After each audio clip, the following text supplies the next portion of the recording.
All right, what's up, everybody? Welcome back to the FloGrappling Show, aka the worst show on the internet. Me and Reed have been on the road to Worlds for a while now. We're driving from Austin, Texas, all the way to Long Beach, California, in and up at the Walter Pyramid.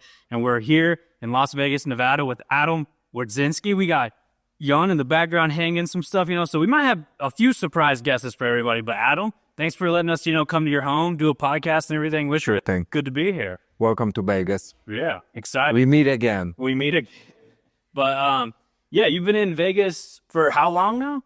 2-3 months. Not for too long. We're just settling in, trying to, find our space here. Yeah. Have you been enjoying Vegas so far? It's really good. It's really good. People think about Vegas just from a perspective of a strip, but we found out so many nice places for family hikes and spending time together. It's really fun place. And actually, when you're living here, you want to stay out of the strip. Yeah, just kind of focus on the more, I guess, actual neighborhoods. And Oh yeah. I guess anyone who's going to come to Vegas probably doesn't ever even see the side of Vegas where people actually live and stuff, right? Yeah, that's one thing. And the other thing is just driving through Vegas, you see the mountains everywhere. So when you leave Vegas, you're gonna have state parks and places where you can hike, and it's so diverse. People think, especially when people never been to Vegas, they think of a desert sort of like Sahara Desert, just sand, right? But the desert here is so diverse, so colorful. And it's actually surprising us every single week. We're getting to a new place and we're like, damn, it's so cool here. Nice. How about the Jiu-Jitsu here in Las Vegas? You obviously spent a lot of time in Poland, spent a lot of time in California. Kind of how does the Jiu-Jitsu there? Well, so the thing is that you're never gonna get, or it's gonna be really, really hard to get jiu-jitsu level you're gonna get in California, just because most of top guys are staying in California. But it doesn't mean necessarily that it's the best training ever. It's the hardest for sure, but sometimes I feel like you need a little bit more space to grow and experiment and do your things and learn new stuff as well. And I found here very friendly environment for training, and actually I really like it here. I have a really tough sparring partners and people who are just breaking through in the ranks of black belts, some fresh black belts willing to compete a lot and willing to develop their jiu-jitsu, and they're really giving me a hard time here. You do most of your training at hybrid, like Hanato Kanuto Hell's Gym? Exactly. So I train on a daily basis in hybrid. There's also Hubbard Drazo's gyms here, Zenith, and I visit them every week. We also made a little black belt misfits group that we gather every week, and we train together and exchange knowledge and spar hard.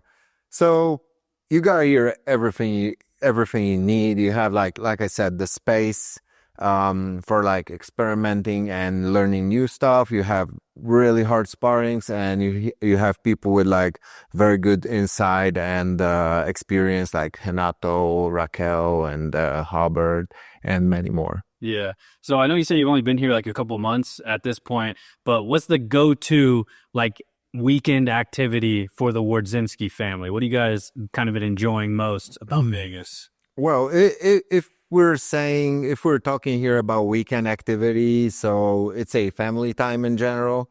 If I feel good, if I feel pretty fresh, I'm gonna still do Saturday open mat, or yesterday I lifted weights. But other than that, we like to hike. It's our thing. And, whoever follows me on the social medias, I'm always posting, almost every week, posting that we're going somewhere, having a nice hike. And here you have it's a good gateway to national parks as well, because you can drive towards California and you have Death Valley, amazing national park. Then the other side towards Utah, you got Zion and couple more. And driving south towards Arizona, I got the Grand Canyon. So there's a lot of cool spots here, and they're not too far away, you know. Like most of them are like 2-3 hours away. So amazing. So we're hiking every weekend, or at least we're trying, and we try to mix it up with some like more sort of domestic activities. So we're trying to explore a little bit of like Las Vegas area, what fun stuff you can do. And, you know, there's like gaming saloons, and I'm not talking gambling here, more like pinball, this kind of thing. So, you know, for like me and my son, that's a lot of fun. You got like, the other week we've been to, Kiss Museum. So the band Kiss, they're having their museum here, and it's not too big, but you can see some really cool stuff. There's like memorabilia from the band that actually band donated to that museum, and you have like a Kiss mini golf. So again, my son was amazed how much fun this thing give. And you know, we're trying to find cool spots here, something for like a quick trip. Yeah. So we just drove basically this last leg. It was like 10 hours or not 10 hours. Midland to Phoenix was 10 hours. This one was like, it ended up being longer than it should have been because we went from Phoenix to the Grand Canyon and then here to Vegas. And the Grand Canyon was sick for sure. It was kind of like, I was telling Reeve whenever we were there, it's like, man, if you just like step out into nature, even in a small way, it just kind of really sinks into you like, oh, this is what we're supposed to be doing. Oh, yeah. I don't know. We're supposed to spend so much time on screens and phone, everything. You know, it's such a great reset just to see something incredible like the Grand Canyon. It really puts the perspective. Funnily enough, we haven't made it to Grand Canyon yet. We saw like many national parks around the US, but we haven't been to Grand Canyon. But I know what you're talking about because this is the way I like to spend my free time, going somewhere outside of the city and getting that energy from the nature, even though it can be sometimes exhausting, just like, you know, strolling outside in the sun. But at the end of the day, you feel better than just sitting inside at home and, like you said, staring at the screen. It feels like it sucks the energy out of you. And sometimes you get back to the mats on Monday and you feel like you're more exhausted than you have been before, right? So yeah, totally, like connecting with nature it's very well. So you can just like live in your head. So you know, it's just so nice to just kind of like get out of your head a little bit. Yes, yeah, and have that nice little swell, nice little activity that it's not as exhausting as daily routine on the mat, but you're still like moving your body and you're breathing fresh air and you have like cool views, especially when you're like hiking somewhere like a bit higher, and after that first struggle, you have a nice view down there. That's awesome. Have you ever had Dippin' Dots? Dipping Dots. Ice cream of the future? Yeah, it's like a dry ice cream thing. No, not really. Oh man, first of all, we got to take you and get some Dippin' Dots. But there's a gas station right outside of the Grand Canyon. They had a great Dippin' Dots selection. I snagged some. Reed recommend. Yeah, Reed got a little ice cream bar, and then we drove into the Grand Canyon. And I mean, there's not a lot better than that in life. I believe you, but I'm a stranger to those like classic American flavors, you know. So if you tell me about some super classic sweets or something, probably I don't know them. Not because I try to be like so strict with my diet. I'm just like, you know, I haven't been here since I was born, right? So I miss all the era. But do you have any of them? Do you have a favorite, I guess, traditional American or just a favorite candy bar or something, I guess? I like chocolate milkshake. I like chocolate milkshake. That's pretty American, right? So that's the thing I like. I like Chocolate milkshakes in Poland? They do, but they came from America, right? I guess. We'll take credit for it, Eric. You're welcome, world.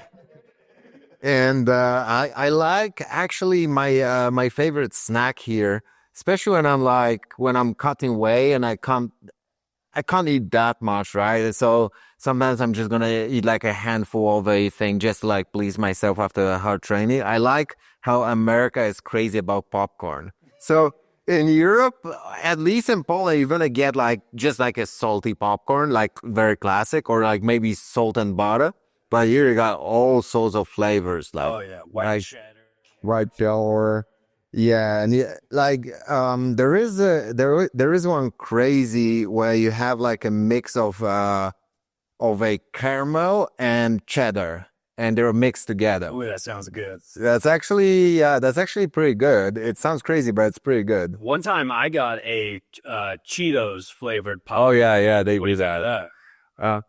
I mean, I like hot flaming Cheetos, and I considered that popcorn for a little while when I was in the store. But then I turn the thing around and I check the ingredients. No way. I'm gonna take the more healthy version. 40 is like Yeah. It's like I just felt bad right away. I'm like, oh, healthier choice. Those things are banned in Poland. Yeah, most likely, exactly. one time I was on Uber Eats, like looking at all the restaurants or whatever, like to get food delivered, and I noticed that you could order a bucket of popcorn from the movie theater on Uber Eats.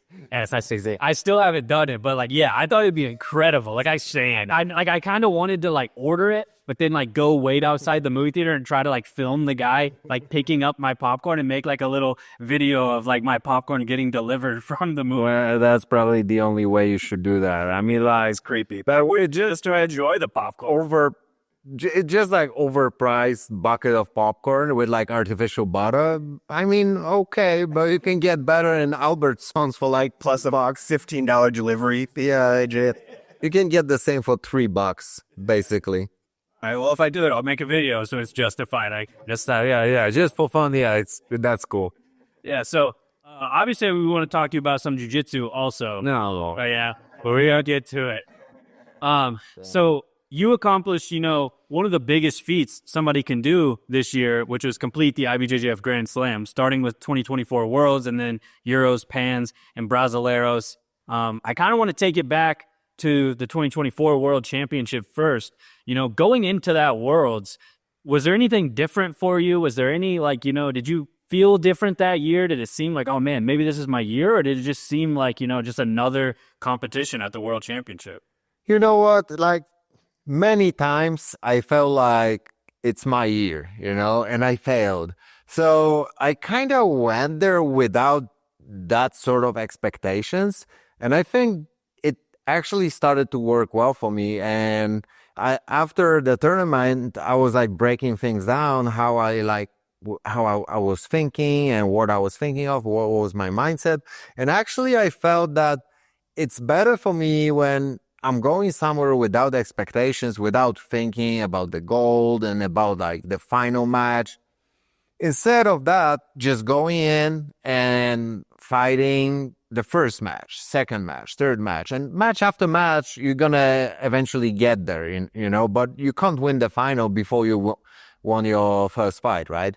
So, yeah, I kind of went there without that sort of expectations. I was just like, all right, let's go, like we always do, and let's see what's gonna be the outcome, And obviously, I felt really good, and I felt the camp was amazing, and I felt really good at the camp. And a lot of people were telling me that I'm in a great shape and I can pull it off. But I heard that before, so I try to, in general, I try to not care too much about like those friendly pats on the back, even though like you appreciate them from your friends, but I don't want them to get into my head and like change my kind of like perception or whatever.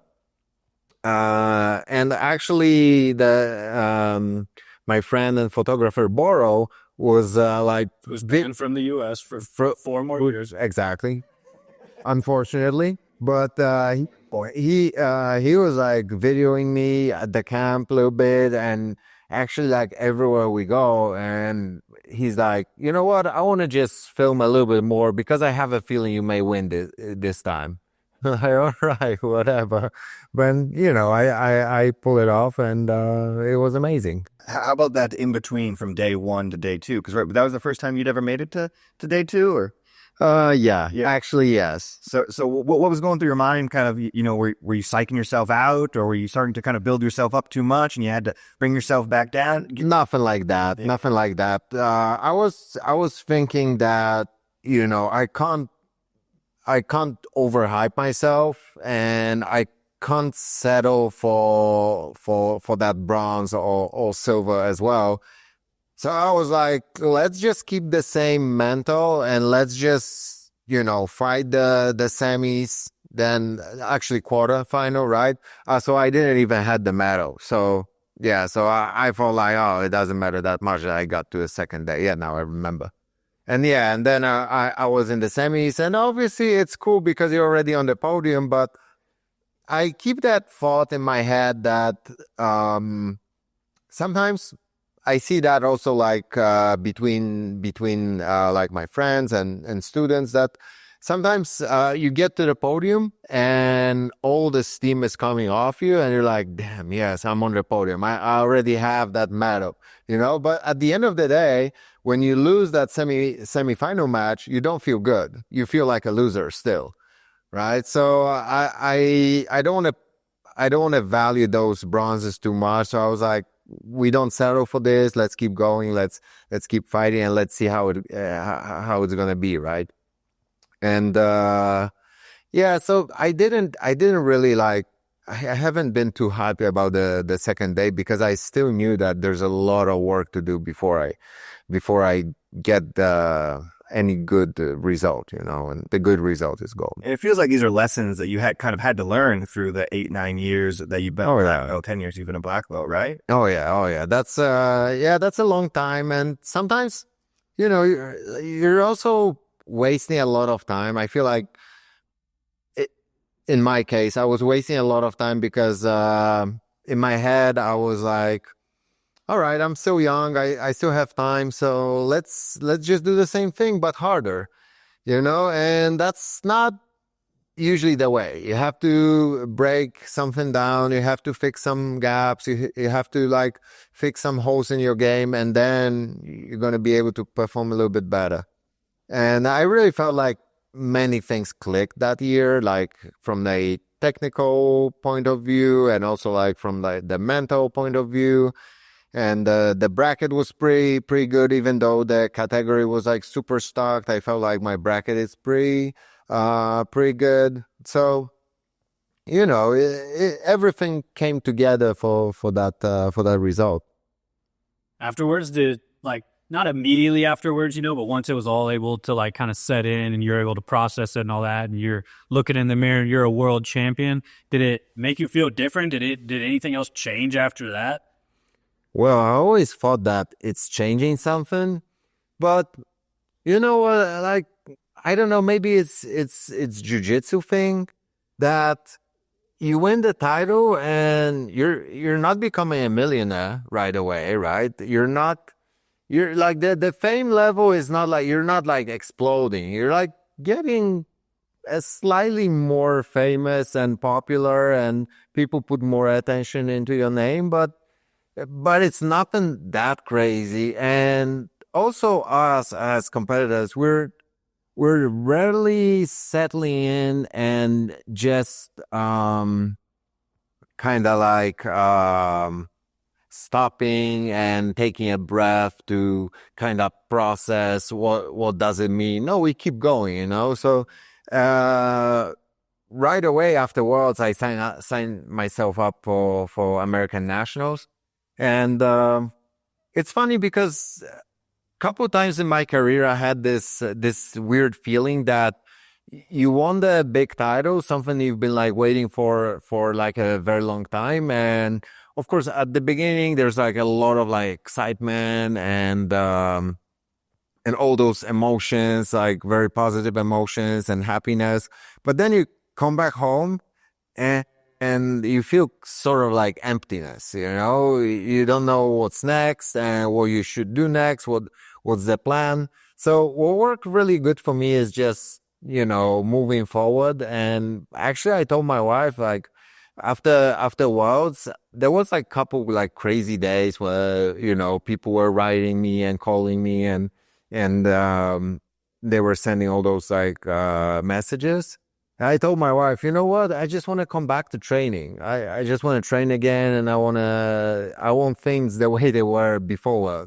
And that's it. And I think this is sort of like a approach that allowed me to keep going and actually achieve that Grand Slam, because I never settle afterwards like, oh, I'm a world champion now, I can actually rest a little bit and do this or that. No, I came back to training right away.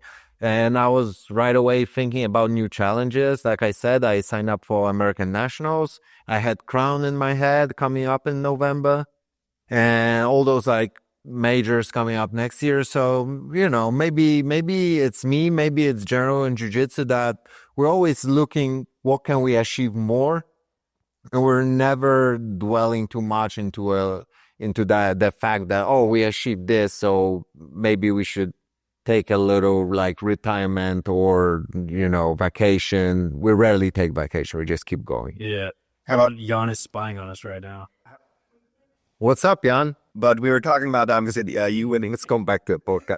We were just talking about you winning the IBJJF World Championships. Was Jan impressed with your accomplishment, or what was his reaction? I think he was generally happy because everybody around was happy. But I don't know if he really knew what happened or what was the scale of the thing that happened. He was just like happy, but also a little bit like overwhelmed with all that things, and I think that for him the most important part was that after the tournament we came back home and we were playing with his cars and toys. So I think he was just too little to actually understand the magnitude of a thing, but he was like happy because everybody around was happy, so he kind of picked up those emotions for sure. It sounds like it was kind of comforting for you too, to just kind of return to just being dad, probably. Yeah. It's a big part of like who I am right now, and it's the thing is that sometimes when you feel that emptiness and maybe in the other situation you would be kind of lost.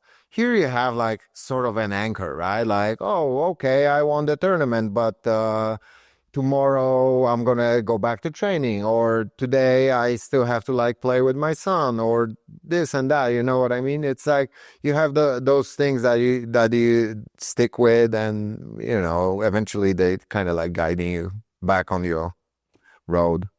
Right after you won, there was a few pretty incredible moments, like you running over, jumping into the crowd with checkmat and everything. But I also remember, I think it was after you jumped into the crowd and stuff, and then you were trying to go like this certain way so you could go see Paula and Jan. And there's like a security guy be like, no, you got to go that way. You got to go that way. And you're just like, yeah, okay. And you just run up and like embrace Paula. Yeah. I mean, it's important to share the joyful moment as the moment lasts, because you know how it is. These moments, they're like, they're burning with a really bright flame, but they're also like sort of like going dull really fast as well. So you want to do it as fast as possible, especially later on. They picked me out of the podium real quick to do that drug test. So, it was totally a good call. Also, I was like, in my mind, I was like, no, like the security guy from a pyramid can't strip me of the title, bro. If I would run away from the mat right after the match, after like they raise my hand, yeah, they probably would, or at least give me penalty. But here they can't do anything, so I'm gonna do it my way. Yeah, well, it made for a really awesome moment for sure. And then, like, after Worlds and everything, you said you did American Nationals pretty soon after and all that. But was there a moment, or, were you thinking, like, all right, I should pursue the Grand Slam now? Or was it just kind of like the natural process of, well, Euros is next, so I guess I'll do that? Yeah, I think that was the thing. Because, first of all, I didn't really like remember it well, that the rule that IBJJF season is starting with the Worlds. Actually, for the first time, it came into my mind after winning Euros, that actually the season starts with Worlds. And I think for many people it's very confusing, but I think it has a particular sense for Jiu-Jitsu community, because IBJJF, they want to do their award ceremony at Worlds. And that's the only date and the only event where they can really bring like majority of competing community together, right? Any other date, people have things to do, right? Other tournaments, seminars, this and that. Usually jiu-jitsu people are very busy. And I don't know if they could gather that much people, right? So it makes sense to run the awards while everybody's there and the crowd is pretty big, right? So going back to Grand Slam, it first came to my mind when I won Euros, but still I didn't thought much about like achieving Grand Slam. I just knew I'm going to do pants and I'm going to do Brazilian Nationals finally for the first time. I was like, yeah, this year I have to do Brazilian Nationals not because the Grand Slam actually. I wanted to do Brazilian Nationals because at that point, that was the only IBJJF major tournament that I never competed in and I never won. So Brazilian Nationals was in my calendar for sure. And pants, I was in the US anyway, and it's a major, so it's good to be there, and I'm in a good shape. I just won European, so why not? Let's go Pan Ams, right? And so for the first time I thought about Grand Slam after Europeans, but still I was like such a long way, like it's still pants, Brazilian Nationals. There's so many fights ahead of me and so many good competitors. And like I said, I don't like to keep my hopes like too high. I believe in myself, but I also know that in any sport, and I can say about jiu-jitsu because my experience comes from jiu-jitsu.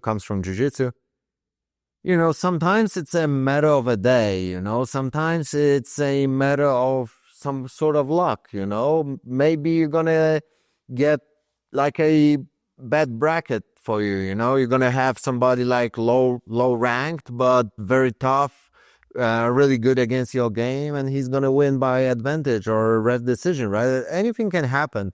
So I don't like to keep my hopes that high. The first time I really thought about achieving Grand Slam, doing the whole thing and actually like putting some sort of pressure on myself was after pants because especially when IBJJF messaged me with like a reminder, which was pretty funny because it looked like a regular office message, like, greetings, Adam. Reminder about Grand Slam achievement. You're one tournament away from achieving Grand Slam. You just need to compete with Brazilian Nationals. We hope to see you there. Something like that. Right? Super casual. Yeah, but it doesn't take away the worth of achieving Grand Slam, obviously. So after pants, when I knew for 100% that I have 3 out of 4, I'm like, all right, let's go extra hard and let's focus a little bit extra for that Brazilian Nationals, and let's try to pull it off because this is my chance. You don't know what's gonna happen next year, right? So as we're already here, I have my tickets booked for Brazil. Let's give 100%. Did you respond to that message? Yeah, I respond like, thanks, I'm gonna be in Brazil, something like that. Get it with a muito like, hey, super casual message, super casual answer, right? Yeah. And so if winning Worlds was kind of the number one moment of the Grand Slam, what was the number 2 moment of the Grand Slam? I would say achieving Grand Slam, actually. I would say that. I mean, not to take anything away from Europeans and Pans, but I won Europeans before. I won Pans before. So, Brazilian Nationals, there was like a sort of like very special energy about Brazilian Nationals because the crowd, they really valued Gi Jiu-Jitsu. The arena was packed. And I was there for the first time, not in Brazil, but at the tournament for the first time, right? and the achievement itself. So I would say Grand Slam for sure, achieving that. Euros was sort of special as well, even though it was my third title at Europeans. But this time I woke up sick on the day of the tournament, which never happened to me, and I felt so bad after the first fight. I had first very tough fight, and I was so exhausted. I'm like, it doesn't feel right. I'm never feeling that exhausted. What's going on? And my hands were like shaking. I couldn't zip my hoodie.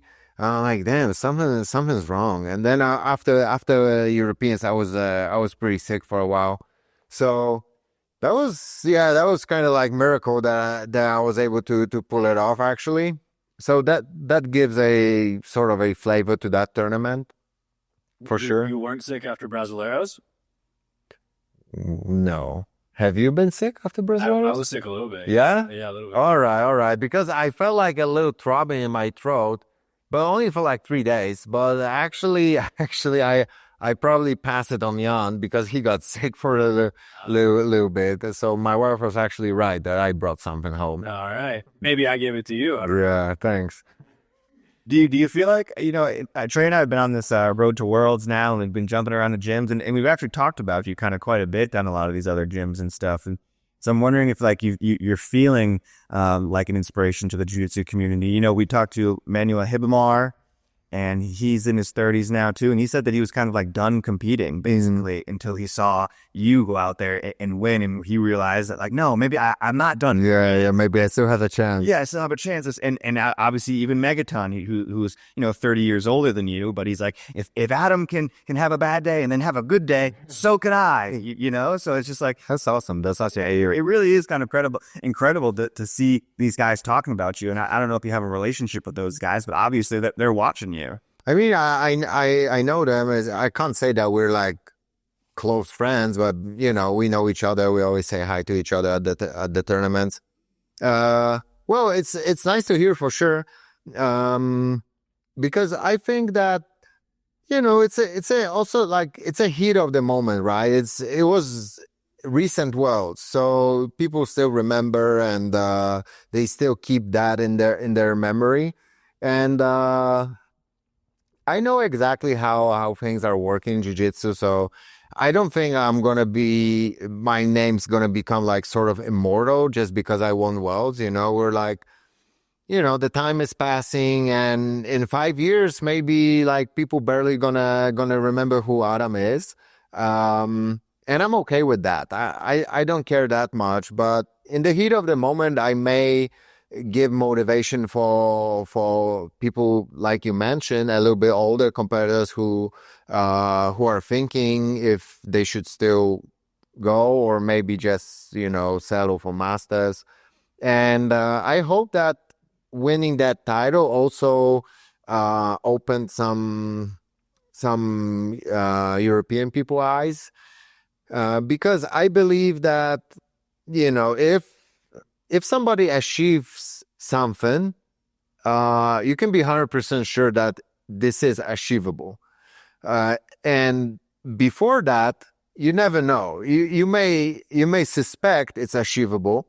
Like the logic mind will tell you that it's achievable, but for some reason, nobody ever achieved that. So you don't feel that encouraged to go there and achieve it because, maybe it's impossible. Nobody knows, right? Nobody ever proved other way. But if somebody achieves that, then you know that, oh yeah, it's 100% achievable. And for many people in Europe, I'm not a figure somewhere far away on the other side of the world. For many people in Europe, Adam is somebody who they train with at the camp, or they had me for a seminar, or they maybe visit my gym, or maybe we train somewhere like I was traveling and I just dropped into the gym. So for many people, I could be the figure that they at some point they could kind of like touch and, oh, Adam's real. He's not like sort of a person like somewhere far away, and who knows how he's training or what he's doing to to get to that level. You know, they sort of like know what I was doing, where I was training, who I was training with, right? So I think that that may encourage more Europeans, and I hope it will. And I hope that, you know, one day somebody will surpass my success, especially in Gi Jiu-Jitsu. I think that when we're talking about no-gi, a lot of Europeans are breaking through right now, and they're doing spectacular things. And I think that that future looks really bright. I think Gi Jiu-Jitsu is a little bit behind, but it's mostly because, in my opinion, Gi Jiu-Jitsu is harder. And any mistake in Gi Jiu-Jitsu just costing more. It costs you more during the fight. So sometimes just a little mistake it means you're losing, right? So I think in that matter, Gi Jiu-Jitsu is a little bit trickier, and you have to be a little bit more precise. And there's no way you can like sometimes scramble out of the situation or just like use the like pure force because of the many aspects, friction, technique, grips, right? So I think that in that matter, European Jiu-Jitsu is a little bit behind Nogi, but there's still like young people breaking through on the color belt ranks, and I hope that really soon we're gonna have more like black belt champions.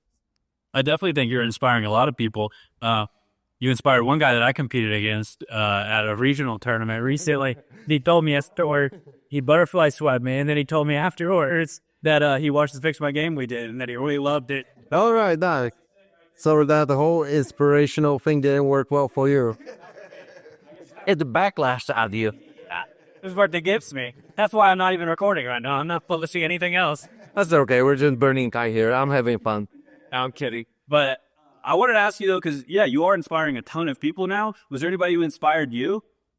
Well, I have a lot of like little inspirations. It's hard for me to pick like the idol of mine in jiu-jitsu, but there's a lot of people who like add that little brick to like inspirational brick to the whole like wall of inspiration. Let's call it like that, right? And just from like very certain the case that happened lately, Dimitri Souza, he posted that he's retiring, and he was one of the guys I was like looking up to, because he was a bit older in the division, but he was always coming like tough, and he was always putting the fight, and I was fighting with him. I knew how tough he is, but from the whole rooster, probably at some point he was the oldest guy there, and he was always like getting to the podium or winning the tournament, and he was like a little inspiration for me. And Buchecha, of course, training with Buchecha was always like very inspiring, and seeing him, achieving what he achieved, becoming the greatest, that was for sure like, a big inspiration. My friend Jensen Gomez and his performances are always like very inspiring for me, because he's just like, you're training with him, and sometimes he just doesn't care. He's just flowing, and sometimes he'll roll like super lazy with you, and sometimes I'm like, bro, just be serious about me. And he's going out there at every single tournament, he's just killing people. So a lot of little inspirations, and every tournament I watch, I see something that moves me a little and inspires me a little bit. Yeah. Am I right that you and Demetrius had like a kind of a controversial match at Worlds one year, 2018, 2019? Yeah, I think that was my first Worlds at black belt.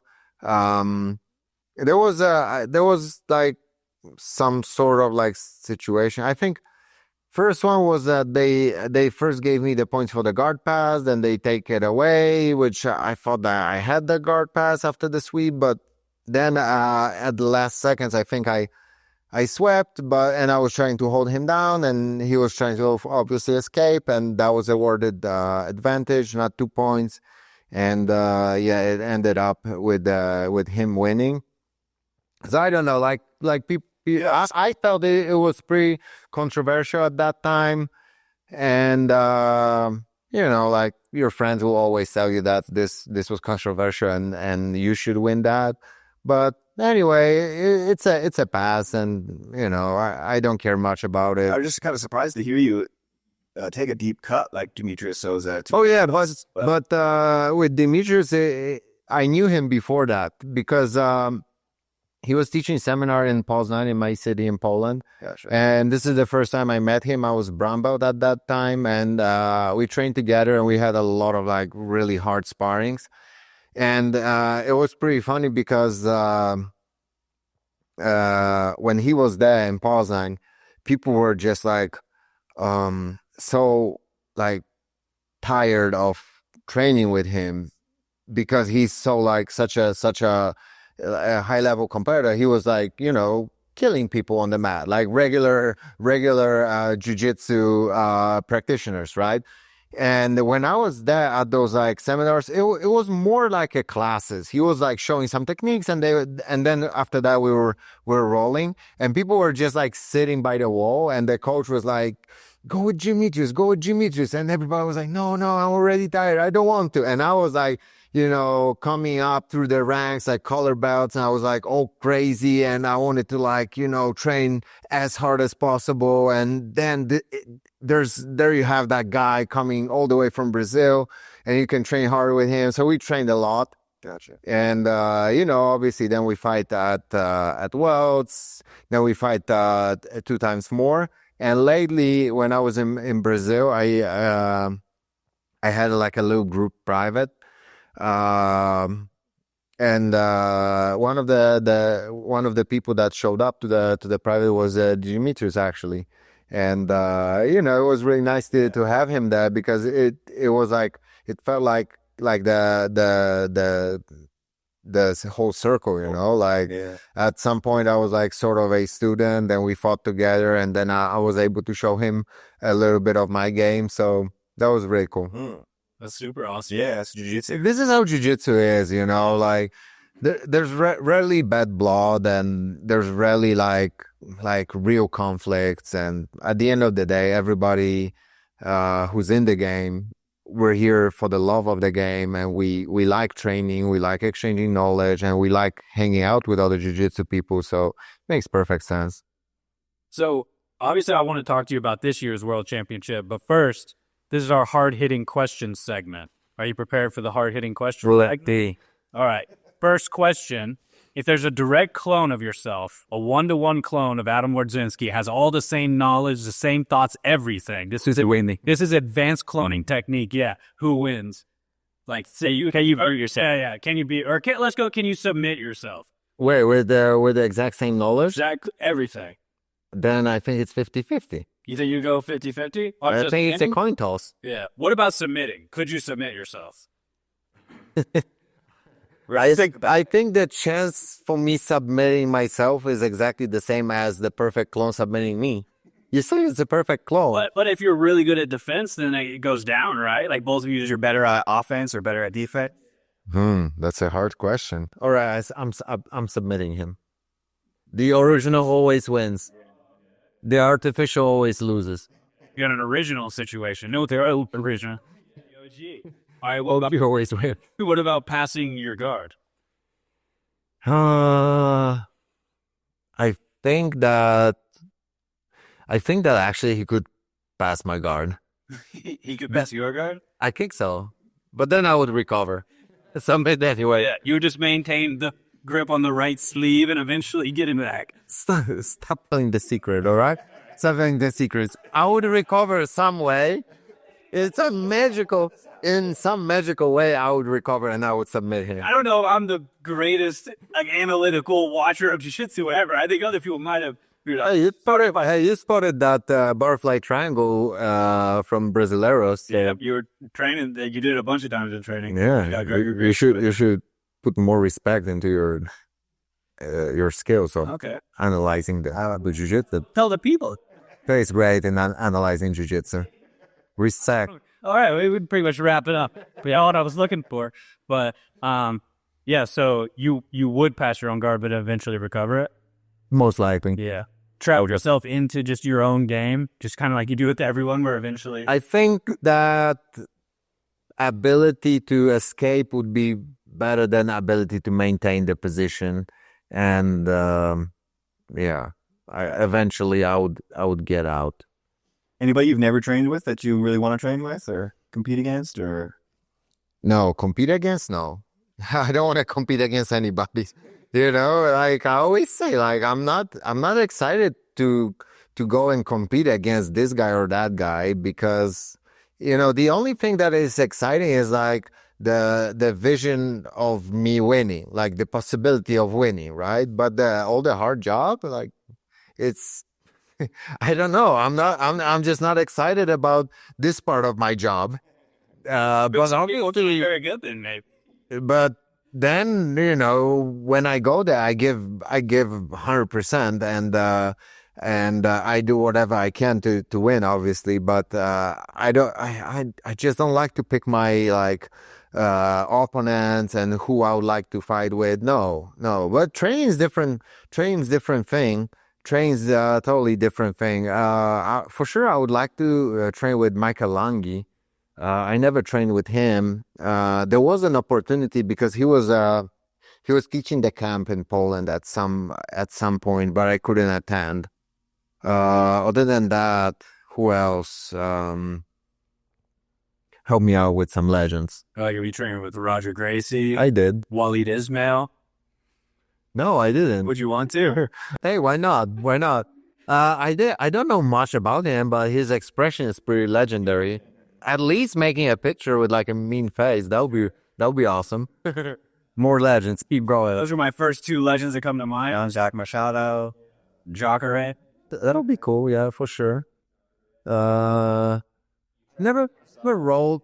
I trained with Marcelo. I never rolled with Braulio Estima. I had a chance again.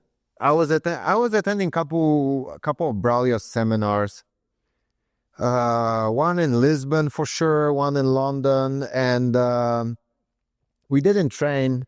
In London, it was day before London Open, and actually I wanted to roll a little bit. I wanted to train, and Braulio's like, "We're not gonna train because I would like to beat you, and you're gonna try to beat me, and you're competing tomorrow, and I don't want you to, you know, have that on your mind and be stressed and go super hard day before the tournament." So I'm like, all right, it makes sense. So we never had a chance to roll actually. Who else? Bring names. Let's see. I'm sure you probably crossed paths with Shanji before, right? Oh, we fought. He beat my ass. What about training though? Would you like to train with him? Yeah, sure. And I think it will happen. He was inviting me to Texas, so probably next time I'm gonna pass by Texas, or I'm gonna have like some sort of like opening in the calendar. I'm gonna hit him up and maybe we can train some. what about like Mark Zuckerberg or you know, any of these new influencer celebrities that are training jiu-jitsu? You know, I don't care much about like influencer celebrities. You know that my thing is like rock music, Rockstar. So it was Maynard James, he trains jiu-jitsu, right? yeah, and we almost trained. So his I think it's his security guy from the tour. He hit me up that he would like to train with me. I mean Maynard. And he's inviting me to like a concert and do the like a backstage training, and then I can enjoy the show. But I was out of Poland at that time, so it didn't work out. I hope it will at some point. Yeah. I was able to train with Zoltan from Five Finger Death Punch, and actually he lives in Vegas, and we trained a couple times like on the open mats and stuff. He's a really cool guy. He's crazy about judo as well. He's always showing me judo stuff. He can talk about judo like hours after training. I was able to share mat. Like training is a little bit too much said, but I was able to share mats with Dave Mustaine because Dave is always bringing his jiu-jitsu coach with him on a tour, and different days they're doing different activities. Sometimes they're doing jiu-jitsu, sometimes they're cycling, sometimes they're doing some sort of like weightlifting. But the thing is that even though the mats are always there backstage and they're having always like they call it a dojo, and the coach is always ready, Reggie, he's always ready to train. You know, during the tour, there's like a lot of crazy stuff going on, interviews, this and that, and like meet and greet with fans. So we shared mat. The mat time, Dave was like, Dave was at the mat and he was like asking me some questions about the techniques and stuff. But he didn't train with us just because he was so short on time. But yeah, I trained a couple times at the Mega backstage show, and then I was like able to enjoy the show and walk around the backstage and see the whole production. So that was cool. Bring more rock stars into jiu-jitsu, so you know I can hang out at the backstage all the time. I wouldn't mind. So that leads me to maybe our hardest hitting question. What's your top 5 favorite rock fans all time? What's your Top favorite? All bands. All right. In order? In order. Oh, that's a hard question because that's Our hard hitting. that depends on the mood. But I would say Black Sabbath is gonna be number one because that was my favorite. Not favorite. That was my first metal band, and it hit me really hard from the beginning. My friend gave me that was a Discman era. And I was in a 4th grade, 10 years old or maybe 9 years old. He gave me that because he was under the influence of his older cousin. And I see him listening to music. What you're listening to? And he's like, check this out. And he gave me Black Sabbath. I'm like, damn, this hits hard. And then the same week, I went with my parents to buy my first CD, Black Sabbath. Pumped me up so much. Listening Black Sabbath pumped me up so much that I had to hit my brother, my younger brother. First, no, he didn't snitch on me though. That was a good thing. You just like this Black Sabbath is hitting so hard. That I'm gonna hit so hard as well. But it was like so much emotions in me gathering that I had to like release it somehow. Just punched you. Yeah, which makes sense because usually there's like a mosh pit at the concert, and this is how they release their energy, right? Maybe not hitting, but at least like there is some like, yeah, there is some sort of violence. I like being on the outside of the Maya where you get to shove people back. So like they come flying over. Like, Yeah, but you can eat a punch as well. Yeah. But I these days quick reflexes, so I dodge all of the punches. So Awesome. no. Good for you. Well, these days, I'm going to be honest. These days, I love mosh pits, but these days I'm sort of like afraid, especially when I'm right before the tournaments, because these people, they're coming in, they're like all wild. They're not training anything. So they're gather all their energy, all their wild energy, and they want to release it right there. And I'm usually after like training, right? Because or I was training in the morning, or I'm going to the show right after the evening training, right? So I'm already sort of tired. And then, you know, sometimes you step wrong, you hurt your knee, or you're gonna slip and you're gonna like just bruise your shin or something, and then you're gonna be hurt for the tournament. And I'm like, maybe next time. But I love mosh pits. Maybe like summer mosh pits. I'm gonna hit a couple summer mosh pits without any big tournaments on site. So Black Sabbath first, Sabbath 1. Iron Maiden the second one. That's a really great band, and they're actually celebrating their 50th anniversary this year. So you know, it tells a lot about the band, because it's not only like being around, it's like consistently putting great material. So I love Black Sabbath. I love Black Sabbath, but I love Iron Maiden, and so that's number 2. I would say Kiss number 3. they're a little bit softer than the previous two, but Kiss is one of my all-time favorite bands, and I admire Kiss for many reasons, not only like music-wise, but also for like how stubborn they were throughout their career, pursuing their own thing, even though the whole like music industry was against it, and people were thinking at first that, you know, it's a sort of like a clown makeup. You don't do that, you never get anywhere with it. But they had their like clear vision, and they always pursue their vision. They never step away from their vision, and eventually they became like icons. Like even when people don't listen to Kiss, they know the image, right? They because the image is everywhere. They're merchandising everything. They've been to cartoons. They've been to movies. Yeah, exactly. By the way, Jan loves Kiss Scooby-Doo. It's one of his favorite. My niece loves Kiss. Yeah, which is genius because you put yourself in the cartoon and you right away have like a young generation getting into Kiss. Because now when I play Kiss, Jan is like, Dad, you remember this song from Scooby-Doo? So, you know, that was a brilliant marketing move. So many things to admire Kiss for. I would say Judas Priest as a fourth one. So another like really classic heavy metal band. And again, it's not only being around, they're rocking hard. They are still touring every year.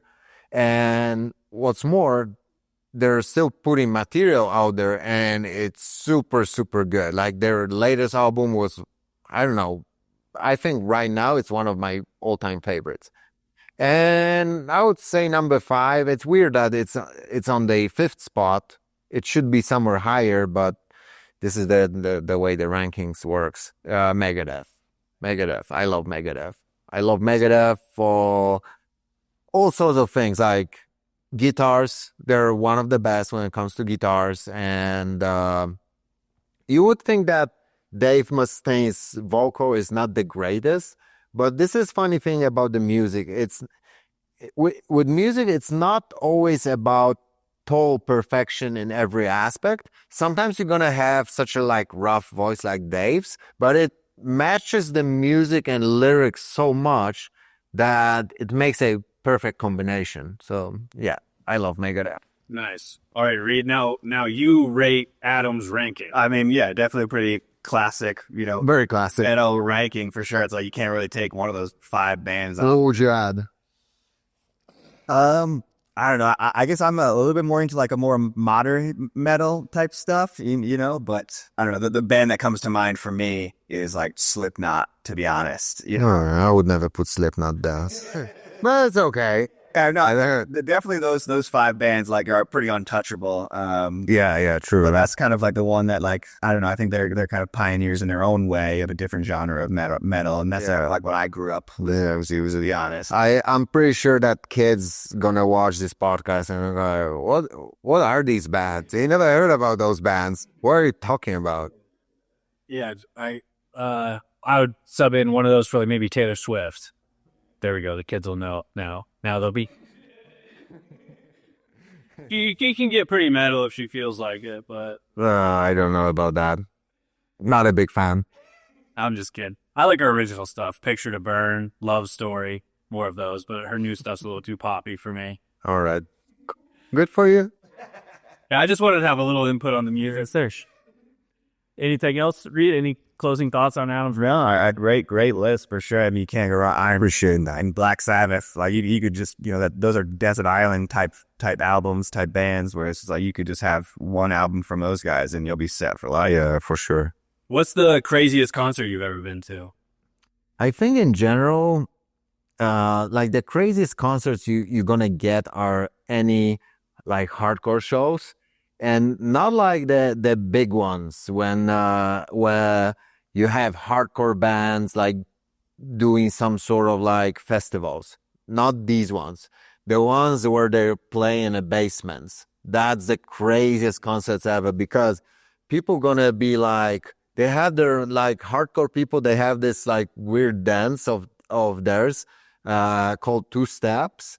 and they're like two-stepping and they're like throwing punches, like real legit punches and kicks. And I saw people getting KO at the concert. And I saw crazy stuff like the girl eating a punch and just like smiling after that, like a breakfast punch, right? And people can.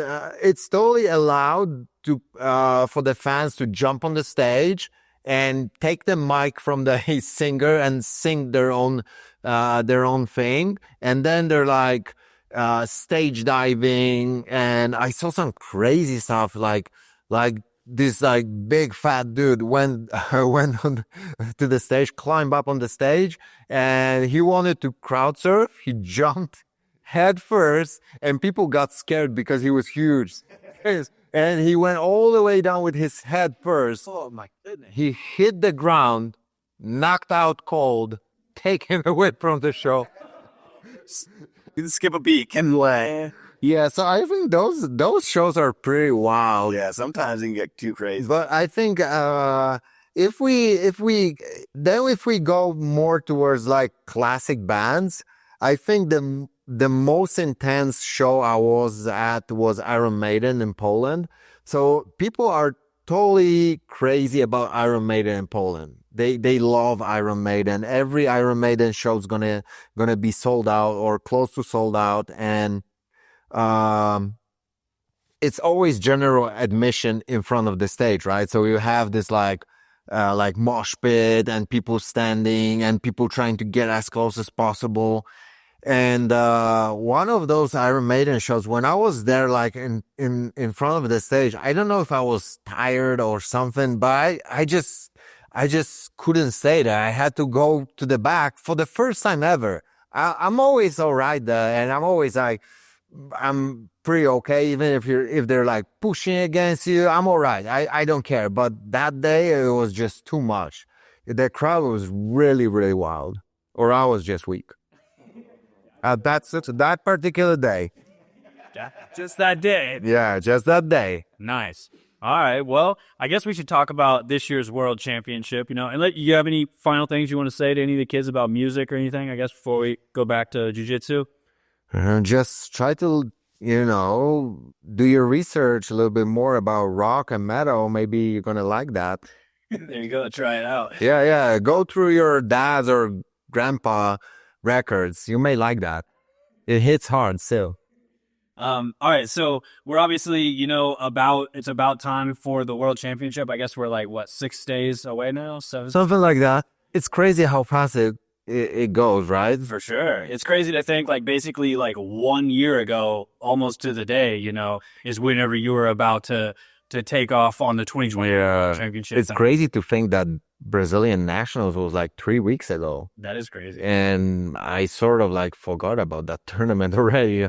I mean, I have a medal to remind me, but other than that, I don't put too much thoughts on that tournament anymore, right? The jiu-jitsu schedule, or I don't know, maybe it's just the jiu-jitsu world. It's like this relentless thing where it kind of... This is what I said. Yeah. Nobody's really caring about too much about what they achieved recently or 1 week ago, 2 weeks ago. 1 month ago, it's already old story. Nobody cares, Because every week there's something going on, and there's so many formulas. There's gi, no gi, and all sorts of rule sets that, it's just hard to keep up with. And yeah, you're in that constant rush, Yeah. Do you like that part of the jiu-jitsu world? Well, it's enjoyable because if you think about it, you want to when you do something, you want to be occupied with that, right? You want to stay busy. When you're staying busy with the things you like or you love and you consider as your passion, you feel alive. So I like it. Is it overwhelming sometimes? Yes. Especially with the amount of traveling you have to do and planning. I'm very bad with planning. I'm very bad with buying tickets ahead. I'm very bad in scheduling stuff ahead. So sometimes it's a little bit overwhelming, but I enjoy the craziness and a bit of chaos. For sure. That's why you're going to hardcore shows and Exactly. yeah. So this year, you know, you're not just returning to the World Championship as an IBJJF World Champion. You'll get to kind of walk into the pyramid for the first time as a World Champion, you know, but also a Grand Slam champion. You know, the first time I'm gonna get my World Champion T-shirt. You excited for that? Well, I'm gonna rock that T-shirt hard on the venue every single day.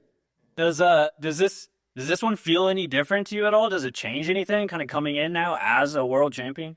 To be honest, no. And even like being a world champion, I think I said that in one of the interviews, even like coming to any tournament as a world champion, like Europeans, Pans, Brasileiros, or even like regular IBJJF Open, it doesn't change much. You mean, you're hoping that your opponent's gonna be maybe a little bit scared and a little bit, he's gonna hesitate a little bit with his moves, and he's gonna be like respecting you a little bit too much, so you're gonna take advantage of that. But to be honest, it doesn't change anything, because just because you have that title in the bag doesn't mean that you can't lose the first round of like IBJJF Open, you know, and it happened in the past. So, you know, you have to always stay alert, always stay ready, always stay sharp in jiu-jitsu. And this is exactly the same case here, exactly the same thing. Even though like it's nice to have that title in the bag, and even if I lose, I can say, but I'm 24 world champion anyway. Nobody can take that away from me. But like we said before, it's already past, you know. So we're already looking ahead towards like future challenges. So, you know, like you're walking there mostly as like a blank piece of paper, and you wanna write your name on it again, right? So I don't feel like being a world champion gives me any advantage going in there, and maybe sometimes it even works as a disadvantage. I mean, I don't feel any extra pressure on myself because of that.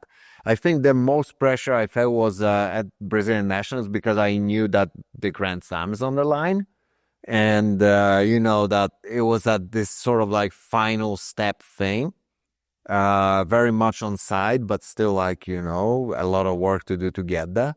Yeah, but here I feel like, you know, I just have to do my best. But like I said, sometimes it may be like even, it can work as a disadvantage, because people are putting target on your back, and they can go also like extra hard against you just because they want to take you down, you know. They want to establish their own name, and they know that, you know, if they take me down, it's gonna be big for their career, and it's gonna be all over the internet. So, you know, it can work both ways. It's double-edged sword. For sure. So I think I was talking with Reed about this while we were driving and stuff, just about how there's so many titles in the jiu-jitsu world. Like, it's like kind of an infinite amount of titles to be won, to be honest, you know? And there's so many of those titles that mean nothing, even to the extent of if a title's truly important, then it's not just like being the current champion that matters. It's like if you're a former UFC heavyweight champion, that's a huge deal. You know, like even if you're not currently holding the belt, it's like, this guy's a former UFC champion. That's still massive, you know? Yeah. And there's almost like kind of no title. Like I think ADCC and IBJJF are like kind of the two where it's like, as soon as you kind of get the title and it's like, all right, Adam Wardzinski, IBJJF world champion, it's kind of always different now when your name gets brought up. Yeah, it for sure it tells people that you're legit. You know, you're like legit competitor. You're achieved something, and people value these titles a lot for sure. Yeah, like you said, there's infinite amount of titles in jiu-jitsu, and you know, I feel like competitors are not trying to make it easier for a general public, because how many people out there on the Instagram gonna put like world champion, even though they won world championships at juvenile, right, or something like that, like juvenile blue belt, and they're already like 10 years into their black belt career, you know, but they're gonna still put like world champion on their bio. And you know, I think that in jiu-jitsu, the crowd generally knows who has the most valuable titles and which titles are the most valuable. And they know it sort of like by heart. And they always kind of feel like, you know, who's where on the ladder in the ranks. Yeah. Especially like, I don't know, even just say like in conversation, like obviously like we love jujitsu. We talk about jujitsu all the time. You know, you always like, even in the gym on the mats, you know, you'll be talking about stuff and someone will be like, oh, well, I don't know about this guy, blah, blah, blah. And it's always like, well, dude, he's IBJJF world champion. What are you talking about? This guy can like, yeah, he could crush anybody any day. He kind of achieved like the biggest thing. So to me, I do think that title is like the ultimate like validating title where it's like, no matter what, it's like a trump card, you know, like they this or that, but it's like Blaze the World is very high card. Jeff. Well, yeah, I mean, Jeff world champion. So, you know, but are you excited for this world? You know, another world you tease the belt retirement. Oh, I've asked this before, you know. Never excited. Am I nervous? Maybe a little bit. There is like always like in front of the tournament, there is sort of like tension, and the tension's like growing, but it's weird how it like grows and goes down. Usually for me, it sort of like grows a little bit. It's not like overwhelming or anything, but you just feel the readiness and it grows towards the tournament. But then as soon as I get to the venue, not necessarily on the day of the tournament, but like even like days before to coach my students, friends, whatever, or maybe weigh myself in, then the tension drops down and I feel the tension be back right before the match. But then when I step on the mat, it's totally gone and just me and my opponent. And we're sort of in that like bubble without any like voices from the crowd. Just us fighting, the ref, maybe the corner, and that's it. Anything you want to ask, Reed? Anything about the water? I mean, I think we covered quite a bit about it. I don't want to get too deep in the World Champs Soul Lips. You know, I know we got a little bit time to go, and we'll be there, kind of, you know, with cameras and stuff too. So, you know, definitely can't wait to see you out there on the mats again, of course. So, I got one last question then for you, Adel. You know, obviously you're the rock and roll jiu-jitsu guy. You know, we've established that at this point. How can the people bring more of the rock and roll lifestyle into the jiu-jitsu bursa? good question. You would think that probably more addictions, right? But I think All right, done. Answer. but they don't go well with athletes' lifestyle, unfortunately. But I think like rock and roll lifestyle and jiu-jitsu lifestyle, they have a lot in common. Especially if you like read the books about the bands starting their sort of a journey, being very uncertain, sleeping in some like rat holes, you know, sleeping on the mattress in a friend's house. This is how every jiu-jitsu story goes, right? People coming for a tournament, sleeping in the gym, at their friend's place, wherever, just to, you know, have a cheap place to sleep because you're just like saving money all the time for the tournaments. It's like playing your first gigs as a rock musician, right? And then you're trying to find out if you're gonna make it, and then eventually if you make it and your economics a little bit better, then you can have a little bit more like fancy lifestyle. You're enjoying this and that, right? You're enjoying like being able to travel wherever you want in the world, and you know, you have some sort of a fans, people taking pictures with you. You know, so I think there's a lot of things in common in like jiu-jitsu career and a rock musician career. There's always those like people around you telling you like, cut your hair, start doing like a normal work, get yourself together, start like daydreaming. And in jiu-jitsu is the same thing, you know, where people gonna tell you. Some will do that just because they want to be mean, but some will do that because they care about you, right? Because they don't want you to go through like the hardship. So they're like, bro, maybe you should focus on, you know, studying and go to like a regular job and, you know, quit that bullshit. But you know, this is the things we have to like go through when we're trying to build a career. And it's never easy. I understand that. It's never easy to tell your parents that you want to be a jiu-jitsu athlete and that's going to be your way of career. It sounds ridiculous, right? But like at the end of the day, for me, it worked, and I believe that there's many more people who can find their way in jiu-jitsu. So I think this is the way, like a rock and roll lifestyle sort of is a way to bring rock and roll. Obviously, I'm trying to am I actually trying to make rock and roll more popular? No, I'm just being myself. I just like my music. I like concert merch. I like rock music, t-shirts, records, and everything that comes with it, So I'm just being me. If somebody wants to tag along and maybe somebody gets more interested in the music because of me, that's great, But if not, if you want to listen to Taylor Swift, be you, I'm okay with that. I needed to hear that. But before we go, Adam, I know you're always dropping instructionals. You're doing a lot of stuff on Instagram, all that. Where can the people find all your stuff and support you, Well, so check my Instagram, everything's there, all the links.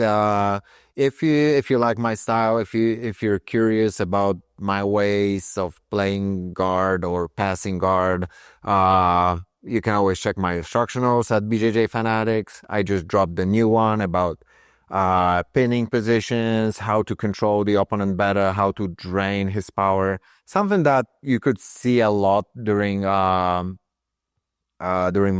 fights.